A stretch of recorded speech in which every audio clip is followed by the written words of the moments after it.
The cargo ship Horizon's Edge moved slowly through the asteroid belt. Captain Daniel Brooks sat in his command chair, watching the screens that showed nothing but rocks and empty space. He had been doing this job for 12 years now. Mining asteroids was boring work, but it paid well enough to support his family back on Earth. Daniel took a sip of his cold coffee and made a face. The ship's coffee maker had been broken for 3 days and nobody knew how to fix it. He was about to call down to engineering when his navigation officer spoke up. "Captain, I'm seeing something weird on asteroid K447, Lisa Morgan said. She was a young woman, only 25, but she was good at her job. Her fingers moved across the control panel as she tried to understand what her sensors were telling her. Daniel put down his coffee cup. "What kind of weird?" "There's a heat reading, but it's not coming from any minerals or volcanic activity. The computer says it's organic. Like something alive." That got Daniel's attention. In 12 years of mining asteroids, he had never found anything alive. Space was empty and cold. Nothing lived out here. "Are you sure the sensors are working right?" Lisa checked again. "Yes, sir. I'm reading it clearly. There's definitely something organic on that rock." Daniel thought for a moment. This could be dangerous. It could also be nothing, just a sensor error. But if there really was something alive out there, they had a duty to check it out. "Take us closer." Nice and slow. The Horizon's Edge changed course and moved toward the asteroid. It was a small rock, maybe 3 miles across, covered in ice and dust like all the others. But as they got closer, their sensors picked up more strange readings. There was a cave on the asteroid, and inside that cave was something that glowed with a soft light. "I've never seen anything like this," said Gregory Palmer, the ship's science officer. He was an older man with gray hair and thick glasses that made his eyes look huge. "The minerals in that cave should not exist together. They should cancel each other out. But they're there, and they're producing heat and light." Daniel made a decision. "Get the landing team ready. We're going down there." 2 hours later, Daniel, Gregory, and 3 crew members stood inside the cave. Their suits protected them from the cold of space, but they could feel warmth coming from deeper inside. The walls of the cave sparkled with crystals that glowed blue and purple and green. It was beautiful in a way that made Daniel's chest feel tight. "Over there," Gregory said, pointing to the back of the cave. They all saw it at the same time. Sitting on a flat rock surrounded by glowing crystals was an egg. It was about the size of a basketball, and it pulsed with inner light. The surface was covered in scales that changed color as they watched, going from silver to gold to deep purple. "What is it?" one of the crew members whispered. "I have no idea," Gregory said. He pulled out his scanner and pointed it at the egg. "But it's definitely alive. There's a heartbeat inside, and it's warm. Very warm. In space, that shouldn't be possible." Daniel knelt down to get a closer look. The egg was beautiful. Something about it made him feel calm and excited at the same time. "Can we move it?" "We should. If we leave it here, it might die, or someone else might find it." Gregory looked worried. "This is important, Captain. This could be the biggest discovery humans have ever made." They carefully picked up the egg and carried it back to their ship. It was heavier than it looked and warm to the touch even through their gloves. They placed it in the science lab and set up monitors to watch it constantly. For 3 days, nothing happened. The egg just sat there, glowing and pulsing. Gregory ran every test he could think of. The egg didn't match anything in their computer database.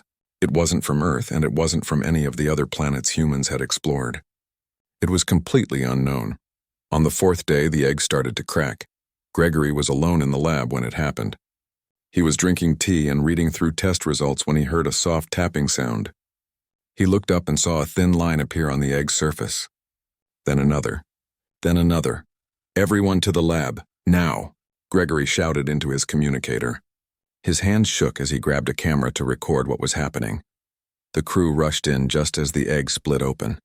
A small creature pushed its way out, covered in fluid and breathing hard. It was no bigger than a house cat, with 4 legs and 2 small wings. Its body was covered in silver and purple scales that caught the light. It had a long tail, sharp claws, and a face that looked almost intelligent. "Is that what I think it is?" Lisa asked, her voice barely above a whisper. "It's a dragon," Daniel said. He couldn't believe what he was seeing.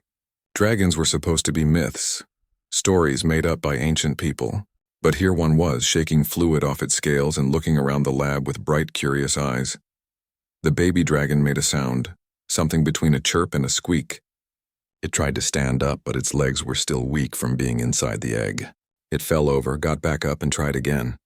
On the third try, it managed to stay standing. Gregory slowly approached with his scanner. Easy now. Nobody moved too fast. We don't know what it can do. But the dragon didn't seem interested in Gregory.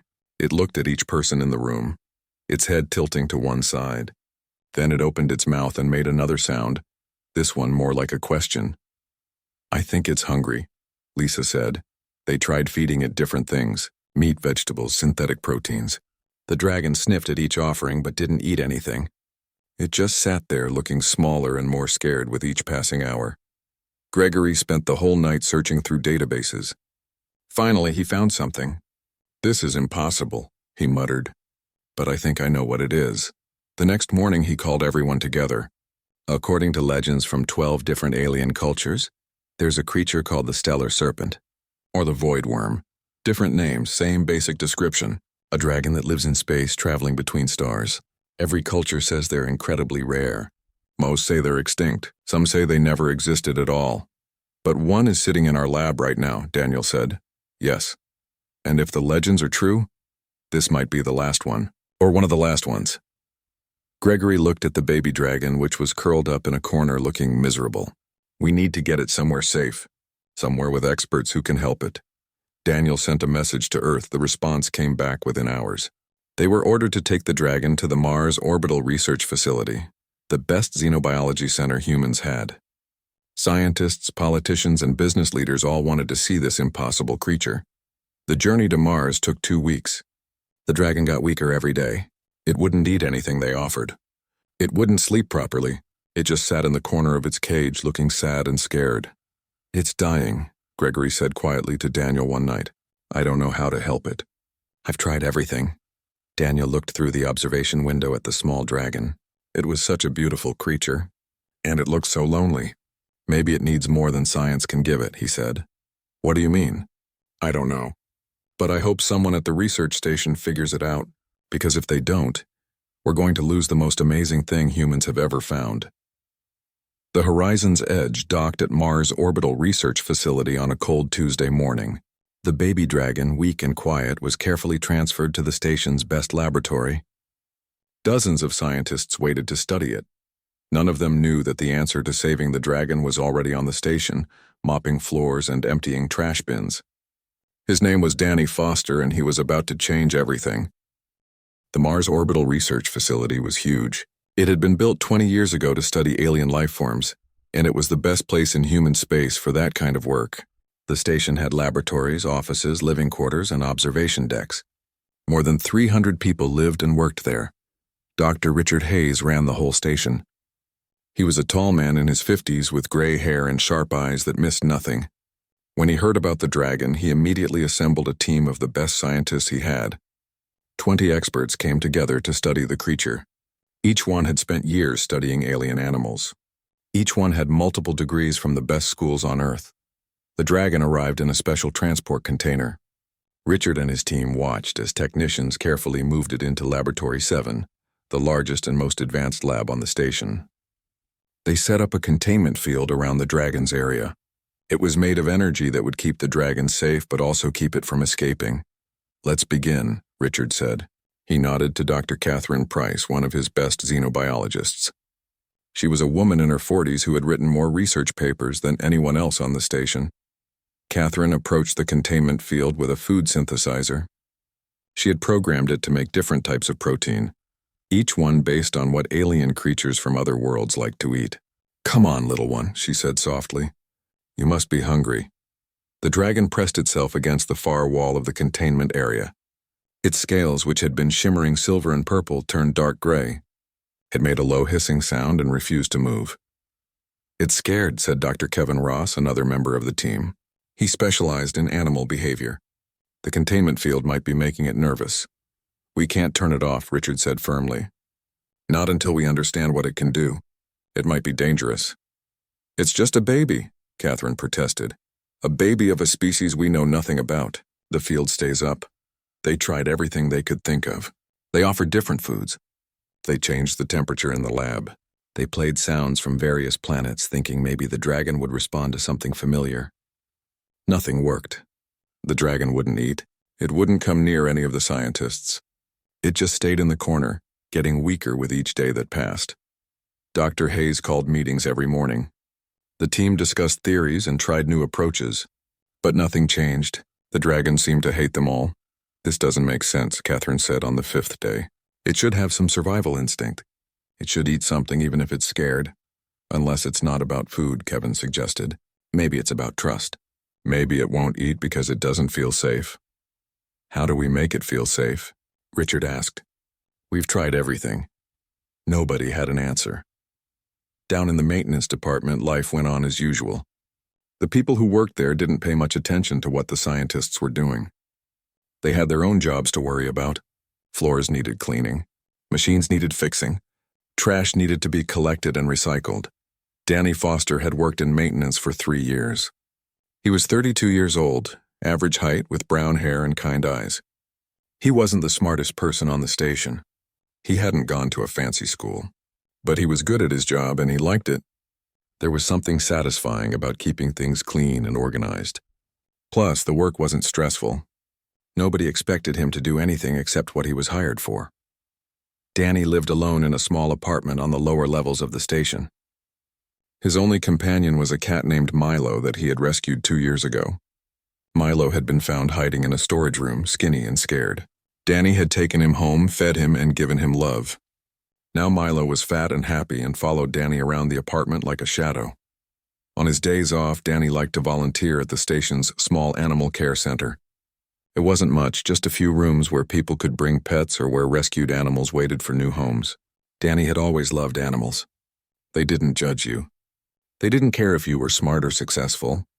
They just wanted kindness. One evening, Danny was doing his regular cleaning rounds through the research wing.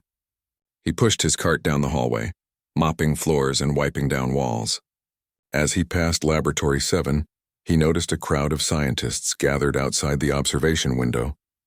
They looked frustrated and worried. Danny was curious. He parked his cart and walked over to see what everyone was looking at.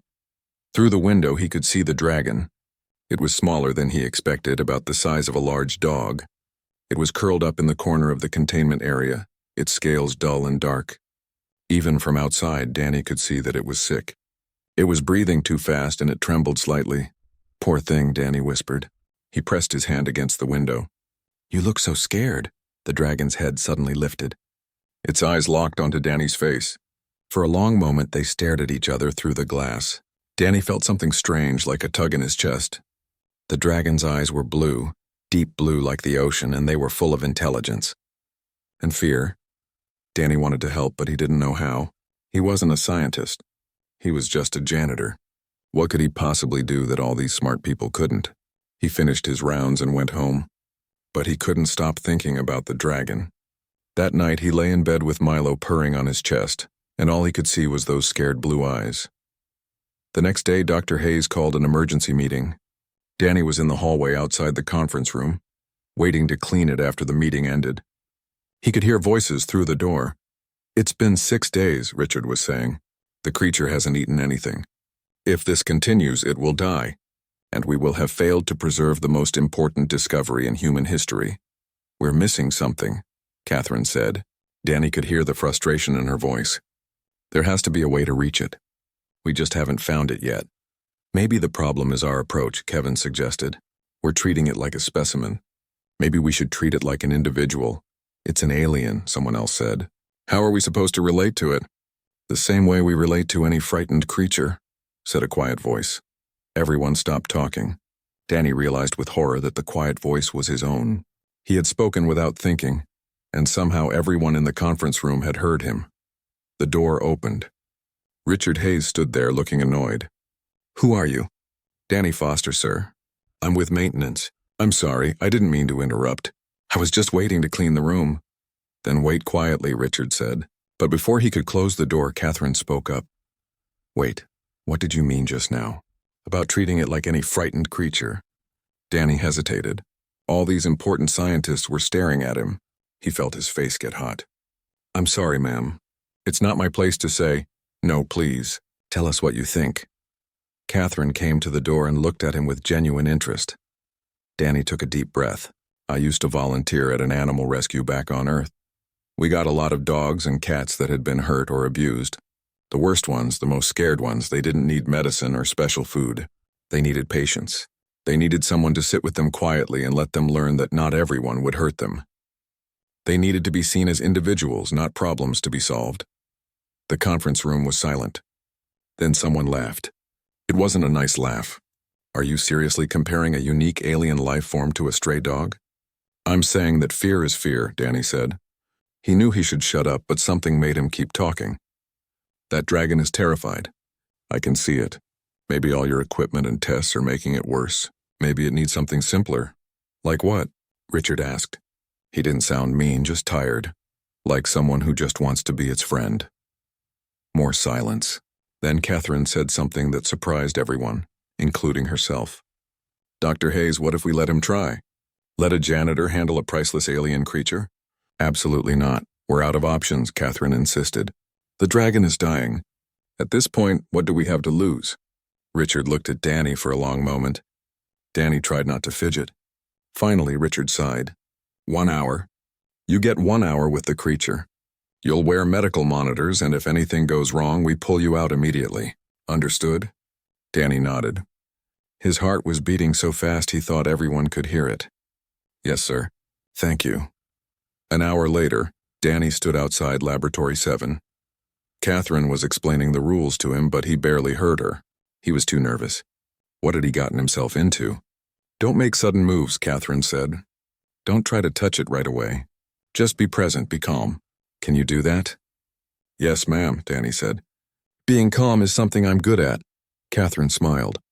Then let's see what happens. The containment field dropped with a soft humming sound. Danny stepped through into the lab. The field came back up behind him. He was alone with the dragon. It watched him from the corner, scales still dark and dull. Its wings were folded tight against its body. Danny could see its ribs through the scales. It really was starving. Danny slowly sat down on the floor. He crossed his legs and put his hands in his lap. Then he just sat there, not moving, not speaking. Just being present. The dragon stared at him.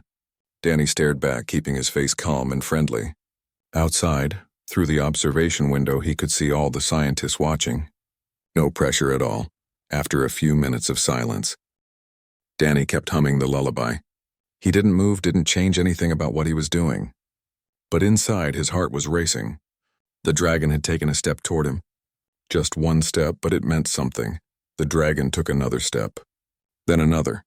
It moved slowly, like it was testing the air between them. Its scales started to change color, going from dull gray to a lighter silver. That had to be a good sign. Danny kept his body relaxed. He had learned from working with scared animals that tension could frighten them. Even if you were nervous inside, you had to look calm on the outside. He let his shoulders drop and kept humming. The dragon came closer. It was only a few feet away now. Danny could see details he hadn't noticed before. The scales weren't just silver and purple. They had tiny flecks of blue and gold in them. The eyes were even more beautiful up close, deep blue with something that looked like stars swirling in them. The dragon stretched out its neck. Its nose came closer to Danny's hand. Danny held perfectly still. The dragon sniffed his hand carefully, taking its time. Then it made a sound, something between a chirp and a purr. That's it, Danny breathed. I'm a friend. I promise I won't hurt you. The dragon looked at him for another long moment. Then it did something that made everyone in the observation room gasp. It climbed into Danny's lap, turned in a circle like a cat, and curled up. Its head rested on Danny's knee and it closed its eyes. Danny sat frozen. He could barely breathe. The dragon was warm, much warmer than he expected. Heat radiated from its body like it had fire inside. It was a pleasant warmth, comfortable and safe. Very slowly, moving as carefully as he could, Danny lifted one hand. He gently placed it on the dragon's head. The scales felt smooth and warm under his palm. The dragon didn't pull away. Instead, it leaned into his touch. That purring sound got louder. Well, Danny said quietly, looking up at the observation window. I think we're going to be friends. Outside the lab, the scientists couldn't believe what they were seeing. Catherine had tears in her eyes. Richard just stood there with his mouth open, unable to form words. Kevin was taking notes so fast his hand was cramping. After another hour, they carefully separated Danny and the dragon. The dragon didn't want Danny to leave, and Danny didn't want to go either. But they needed to run medical checks on both of them to make sure everything was okay. That was amazing, Catherine said as she walked Danny to the medical bay. In all my years of studying alien life, I've never seen anything like that. How did you do it? Danny shrugged. I didn't do anything special. I just sat with it. Let it come to me when it was ready. It's not that simple. 20 of us tried to approach that creature and it rejected us all. What made you different? Danny thought about it. Maybe because I wasn't trying to study it. I wasn't thinking about what I could learn or what data I could collect. I just wanted to help a scared baby. Maybe it could tell the difference, Catherine nodded slowly. You might be right. We've been so focused on what the dragon is that we forgot to think about how it feels. The medical check showed that both Danny and the dragon were fine. In fact, the dragon was already looking healthier. Its scales were brighter and it seemed more alert. But there was a problem. When they put the dragon back in its containment area without Danny, it started to panic. It refused to eat again and pressed itself into the corner, scales turning dark. It bonded with him, Kevin said. That's remarkable. And also complicated. Richard called Danny back to his office. Danny had never been in the director's office before. It was big and clean with a view of Mars through the window. Danny felt very small sitting in the chair across from Richard's desk. Mr. Foster, Richard began, we have a situation. The dragon appears to have formed an attachment to you. Without you present, it's reverting to its previous behavior. Do you understand what that means? It needs me? Danny guessed. Yes. Which puts us in an unusual position. We need someone to care for this creature, and it seems you're the only person it trusts. Richard leaned back in his chair. I'm prepared to offer you a new position. You would be reassigned from maintenance to the xenobiology team. Your official title would be Specialist in Xenofauna Relations. You would be responsible for the dragon's day-to-day care. Danny couldn't believe what he was hearing. You want me to work with scientists? But I'm not educated like they are. I didn't go to university. You have something more valuable than education. You have intuition and compassion. The dragon responds to you. That makes you the most qualified person on this station for the job. Richard pulled up a contract on his computer screen. The position comes with a significant pay increase and better quarters. You would also be allowed to bring your cat, since the dragon seems to need emotional support and you might too. Danny's head was spinning. This morning he had been a janitor. Now he was being offered a job working with the most important discovery in human history. Yes, he said. Yes, I'll do it. The next few months were the strangest of Danny's life. He moved into larger quarters near Laboratory 7. Milo came with him and the cat seemed fascinated by the dragon. The dragon, which Danny privately started calling Spark because of how its scales sometimes seemed to glow, grew quickly. Within a month it was the size of a large dog. Within 2 months it was even bigger. Spark ate well now as long as Danny was present during feeding time. It learned to trust Catherine and Kevin too, though it still preferred Danny above everyone else. Every morning Danny would enter the lab and Spark would rush over to greet him, making happy chirping sounds and rubbing its head against his chest. Danny learned as he went. Catherine taught him about xenobiology. Kevin taught him about animal behavior. Danny read books and watched educational videos late into the night, trying to understand the science behind what he was doing, but his real education came from spending time with Spark. He learned that Spark liked music. Whenever Danny hummed or played songs, Spark would settle down and listen, its scales shimmering in time with the rhythm. He learned that Spark was playful, chasing toys around the lab and doing barrel rolls in the air when it was happy. He learned that Spark was smart, incredibly smart. It solved puzzles meant for adult humans. It understood commands in English after hearing them just once or twice. This creature is amazing, Catherine said one day as they watched Spark solve a complex maze to reach a treat. Its intelligence might rival our own, maybe exceed it. It's not just smart, Danny said. It's aware. Sometimes when I look at it, I feel like it understands more than it's letting on. He was more right than he knew. 4 months after Spark had hatched, something happened that changed everything. Danny was sitting in Spark's habitat reading a book. This had become part of their routine. Danny would read out loud and Spark would lie nearby and listen.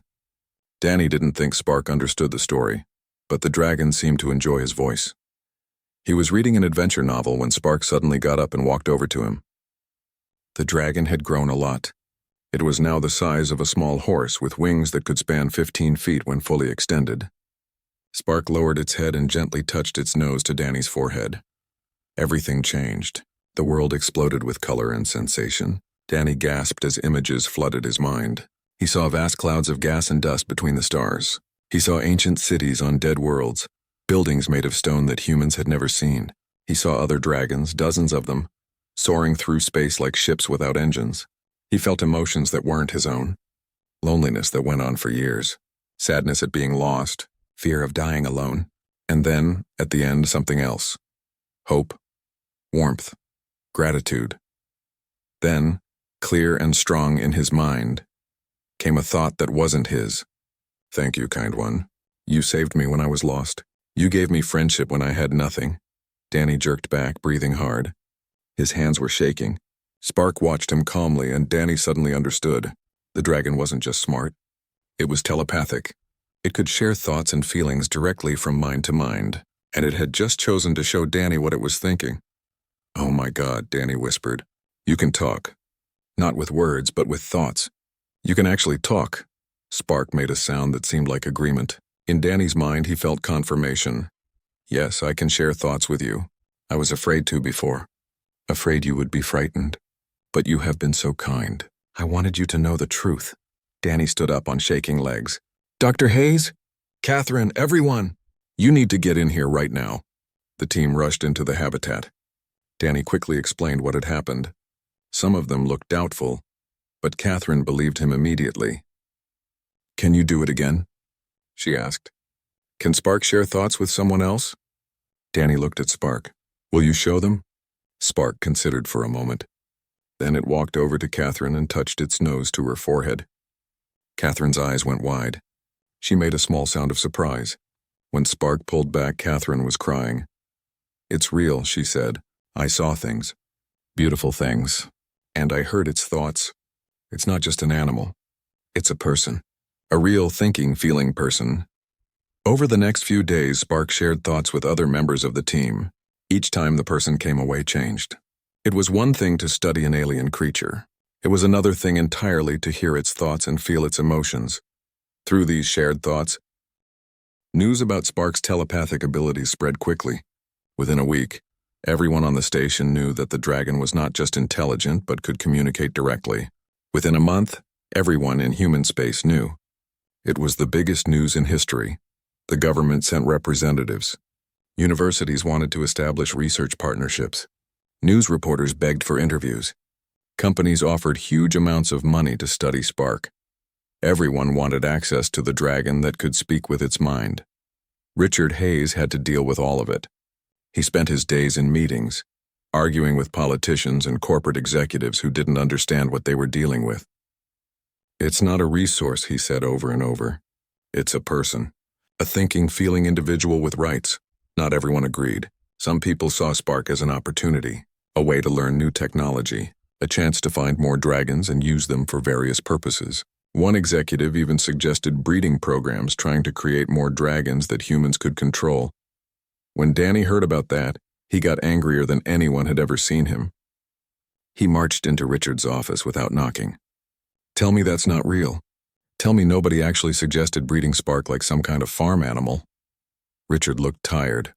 He had bags under his eyes from too many late nights. I'm afraid some people did suggest that, but I shut it down immediately. That will never happen. Not while I'm in charge of this station. Good, Danny said, because Spark is my friend. And I won't let anyone hurt my friend. Richard smiled. It was the first time Danny had seen him smile in weeks. I know. That's why you're the right person to take care of it. You see Spark as an individual first. Everything else comes second. The pressure on the station was intense, but life inside the labs continued. Spark kept growing. By 6 months old, it was the size of a small aircraft. Its wings were huge now, powerful enough to carry weight. The habitat had been expanded twice to give it more room. Spark's scales had settled into a pattern of deep midnight blue with silver edges. Its eyes remained that deep swirling blue that reminded Danny of galaxies. When Spark was happy, which was often now, its scales would glow softly. When it was thinking hard, they would darken. Danny had learned to read Spark's moods just by looking at its colors. The dragon spent its days learning about humans. It was curious about everything: how humans built their ships, how they made music and art, why they formed families and friendships. Spark asked Danny hundreds of questions through their mental link, and Danny did his best to answer. "Why do humans have so many different languages?" Spark asked one day. They were in the habitat, and Danny was teaching Spark about Earth history. "I guess because we developed separately in different places," Danny said. "Before we had fast travel and communication, groups of humans were isolated from each other. They each created their own way of speaking." Spark found this fascinating. Dragons apparently had only one language, shared telepathically across vast distances. The idea of not being able to communicate with your own species was strange to Spark. "Do you miss your family?" Danny asked. He had been wondering this for a while, but hadn't wanted to bring up painful memories. Spark was quiet for a moment. Then it shared feelings of loneliness mixed with acceptance. "Yes, I miss them very much. But I have you now. And Catherine and Kevin and the others. You are like a new family." Danny felt his eyes get wet. "You're family to me too." Catherine was documenting everything. She spent hours every day recording Spark's behaviors and abilities. She wrote papers about dragon intelligence and telepathy. Other scientists on the station helped her. They ran tests, always with Spark's permission, to understand what the dragon could do. They learned that Spark could survive in the vacuum of space for short periods. Its scales could change temperature at will, from freezing cold to burning hot. It could sense electromagnetic fields and navigate by feeling the magnetic lines of planets and stars. Most impressive, Spark could learn new skills incredibly fast. If you showed it how to do something once, it could usually do it perfectly the second time. "It's like Spark's brain is designed for rapid learning," Kevin said during one of their team meetings. Maybe because dragons live so long and travel so far, they needed to be able to adapt quickly to new environments. "How long do dragons live?" Danny asked. Kevin shrugged. "We don't know. Spark doesn't know either. It's still young and its parents never told it. But based on some of the memories Spark has shared, dragons might live for thousands of years, maybe longer." Danny tried to imagine living for thousands of years, seeing civilizations rise and fall, watching stars be born and die. It seemed lonely. "Is that why you travel?" he asked Spark later. "To have new experiences? To not get bored?" Spark shared a complex feeling. "Partly, but mostly we travel because we must. The garden needs tending. If we do not maintain the balance, bad things happen. Stars die too soon. Planets drift from their orbits. Life ends before it should begin." "You're like caretakers of the universe," Danny said. "Yes. That is a good way to describe it." As Spark grew and learned, Danny grew and learned too. He was no longer just a janitor who got lucky. He had become a real specialist in xenofauna relations. He could speak at conferences about dragon behavior. He understood complex scientific concepts that would have confused him a year ago. He had even started writing papers with Catherine, sharing what he learned from his daily interactions with Spark. But the biggest change was in how other people saw him. Scientists who had once dismissed him as just a maintenance worker now treated him as an equal. They asked his opinion. They valued his insights. Danny had proven that education and expertise weren't the only things that mattered. Sometimes kindness and understanding were just as important. One day, 8 months after Spark had hatched, something amazing happened. Danny was in the habitat with Spark, just spending time together like they did every day. Spark had grown even larger and could now easily carry Danny on its back. The dragon had been hinting that it wanted to try flying with Danny, and Danny had finally agreed. "Are you sure this is safe?" Danny asked as he climbed onto Spark's back. The dragon was lying down to make it easier. "I will keep you safe, friend Danny, I promise." Danny settled between Spark's shoulder blades, holding onto the ridge where the neck met the body. Spark stood up slowly, making sure Danny was secure. Then, with a few powerful beats of its wings, Spark lifted off the ground.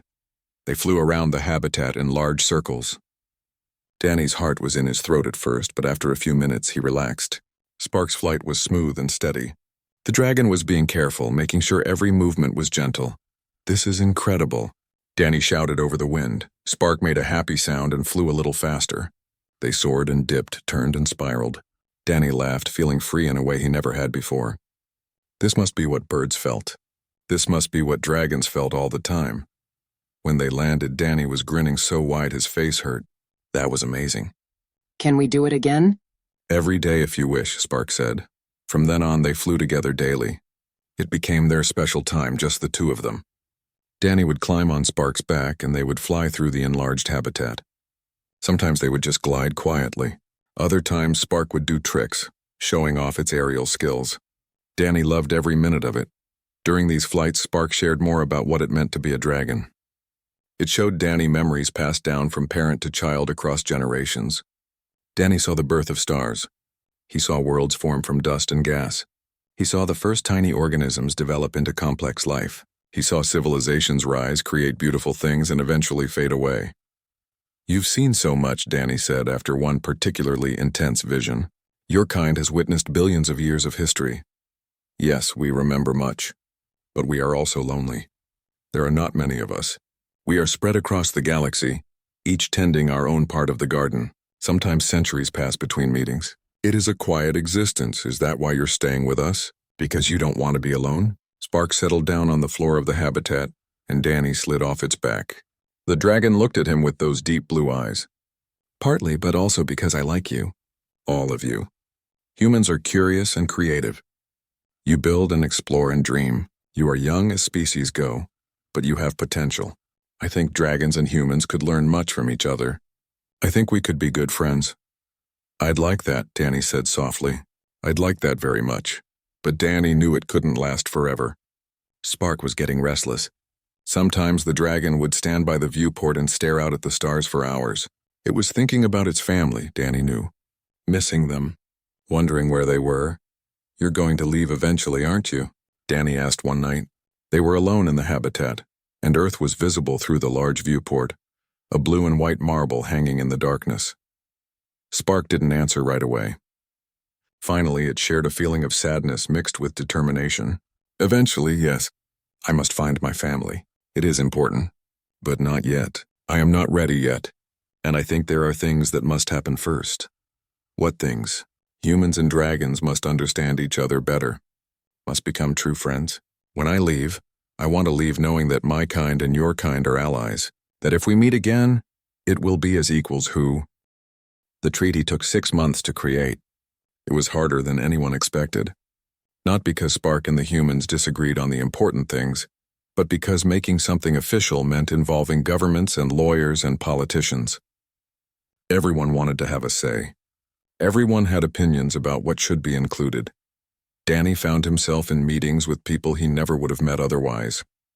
Senators from Earth, representatives from Mars and the other colonies, legal experts who specialized in interstellar law, which was still being figured out since humans had only recently started exploring beyond their own solar system.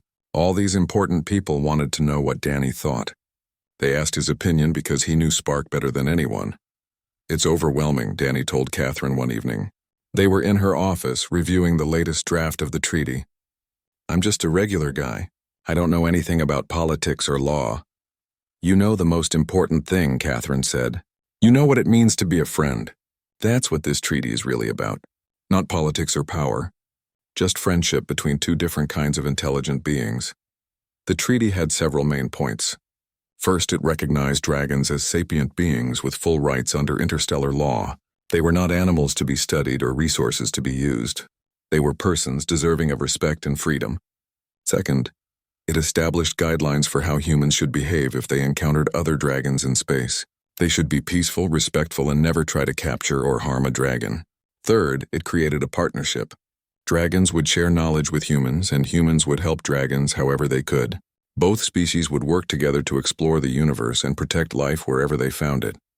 Spark helped write parts of the treaty. The dragon would share thoughts with Danny, and Danny would translate those thoughts into words that lawyers could understand. It was slow work, but important. Why is this taking so long? Spark asked one day, frustrated. The concepts are simple.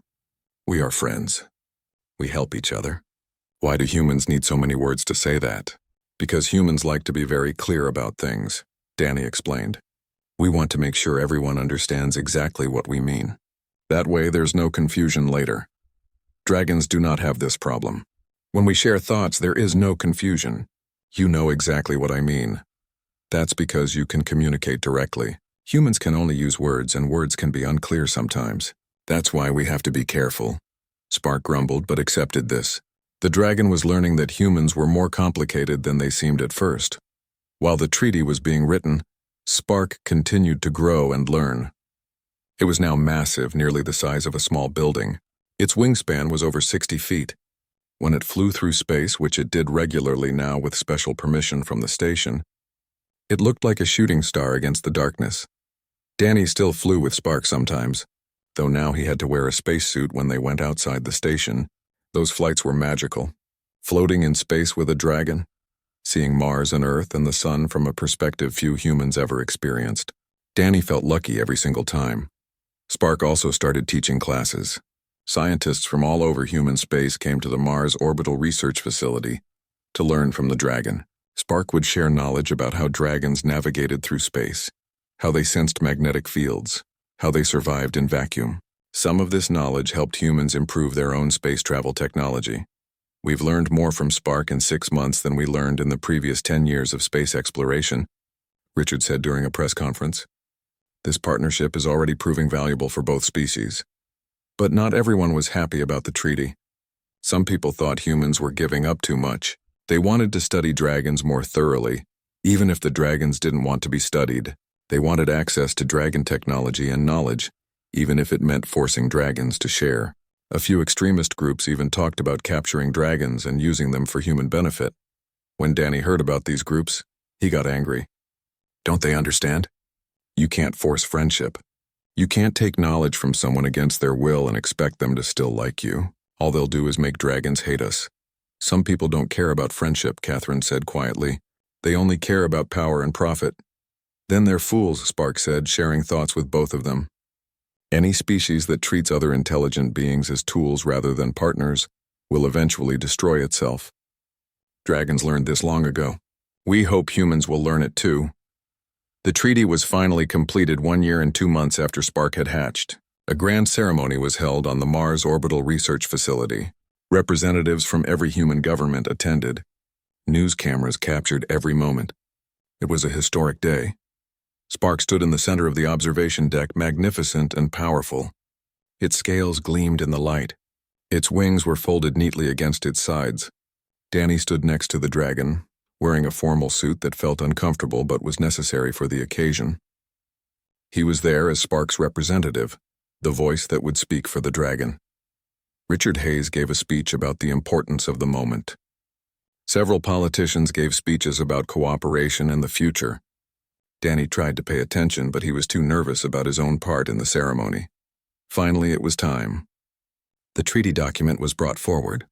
It was both digital and physical, stored in computers but also printed on special paper that would last for centuries. Richard signed it first, representing the Mars Orbital Research Facility. Then representatives from Earth, Mars, and the other colonies signed. Then it was Danny's turn. His hand shook as he picked up the pen. He had never signed anything this important before. This document would be in history books forever. His name would be attached to one of the most significant moments in human history. He signed Danny Foster, specialist in xenofauna relations, representative of Spark. His handwriting looked messy next to all the fancy signatures above it, but it was real. It was him. Then came the most important part. Spark touched its nose to a special sensor pad. The pad read the dragon's unique energy signature, recording it as the dragon's version of a signature. With that touch, the treaty became official. The room erupted in applause. People cheered and cried. Camera flashes went off everywhere. Danny looked at Spark, and the dragon looked back at him. In his mind, Danny felt Spark's emotions: pride, hope, gratitude, and above all, friendship. We did it, Danny thought at Spark. We really did it. Yes, friend Danny. We did, and this is only the beginning. After the ceremony, there was a party. Danny wasn't used to parties with important people, but he tried his best. He shook hands with senators and scientists. He answered questions from reporters. He smiled for more photographs than he could count. Through it all, Spark stayed nearby, providing silent support. Late in the evening, Danny and Spark escaped to the dragon's habitat. They needed quiet after all the noise and crowds. Danny climbed onto Spark's back, and they flew gentle circles around the space. How do you feel? Danny asked, tired but happy. Today was important. Now when I leave to find my family, they will know that humans are friends. And if other dragons encounter humans in the future, there is a foundation of trust already built. When will you leave? Danny had been dreading this question, but he needed to know. Spark was quiet for a long moment. Soon. I can feel my family calling to me. They are far away, but I sense them. I know which direction to travel. It will take time, maybe years, but I think I can find them. Danny's chest felt tight. He had known this day would come, but knowing didn't make it easier. I'm going to miss you. And I will miss you, friend Danny. You saved my life. You gave me kindness when I had nothing. I will never forget you. No dragon will ever forget you. They flew in silence for a while. Finally, Danny asked, will you come back? After you find your family, will you visit? Yes, I promise I will return. And I will bring others with me. You will meet more dragons, and they will see that humans are good, that you are worth knowing. That means everything to me, Danny said softly. 3 weeks after the treaty was signed, Spark decided it was time to leave. The dragon had been preparing for days, eating large amounts of food and storing energy for the long journey. Its scales had changed slightly, becoming more reflective, better able to handle the radiation of deep space. A crowd gathered on the observation deck to watch Spark depart. Scientists and crew members from the station, representatives from various governments, news reporters broadcasting to millions of people across human space, and Danny standing at the front trying not to cry. Spark stood by the airlock ready to leave. The dragon looked at the crowd, then shared thoughts with several people it had become close to. Catherine, Kevin, Richard, and a few others all felt Spark's goodbye in their minds. Then Spark turned to Danny. Come here, friend Danny. Danny walked forward. Spark lowered its head so they were eye to eye. The dragon touched its nose to Danny's forehead one last time. Images and emotions flooded Danny's mind. He saw himself through Spark's eyes from that first day in the lab when he had sat quietly and offered friendship. He felt how scared Spark had been, and how much it had meant that Danny just sat and talked and